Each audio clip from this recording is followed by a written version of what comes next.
ఇవాళ మా నాన్నకి చాలా ఇష్టమైన బ్రేక్ఫాస్ట్ చేస్తున్నాను. యాక్చువల్గా ఇది బ్రేక్ఫాస్ట్ అనే కాదు, స్నాక్ లాగా డిన్నర్ లాగా కూడా తీసుకోవచ్చు. అదే పాలన్నం.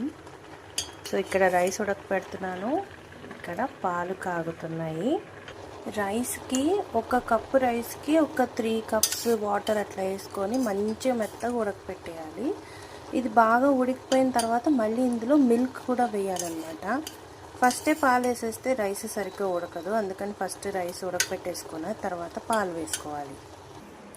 అక్కడ రైస్ ఉడికే లోపల నేను ఇలా బెల్లం తురిమి పెట్టుకున్నాను. పిల్లల కోసం కాబట్టి తీపి తక్కువ వేస్తున్నాను. రైస్ ఆల్మోస్ట్ ఉడికిపోయిన తర్వాత ఇందులో పాలు వేసుకోవాలి. ఈ పాలంతా కూడా ఇంకిపోయేంత వరకు ఉడకపెట్టుకుందాము. స్వీట్ అంటే కంపల్సరీ ఉండాల్సింది ఇలాచీ, 2 ఇలాచీ వేసేస్తున్నాను. ఇందులో బెల్లం మాత్రం లాస్ట్లో వేస్తాను, ఎందుకంటే బెల్లం వేయంగానే పాలు ఇరిగిపోయే అవకాశాలు ఉంటాయి కాబట్టి.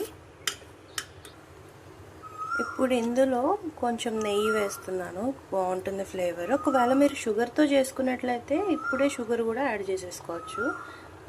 బెల్లం అయితే పాలు విరిగిపోయే అవకాశం ఉంటుంది కాబట్టి లాస్ట్లో వేస్తాను. సో ఎప్పుడైనా ఒకసారి, నెలకు ఒకసారి అలా ఇలాంటి పాల జావలు చేసి పెడితే పిల్లలకి హెల్తీగా ఉంటుంది.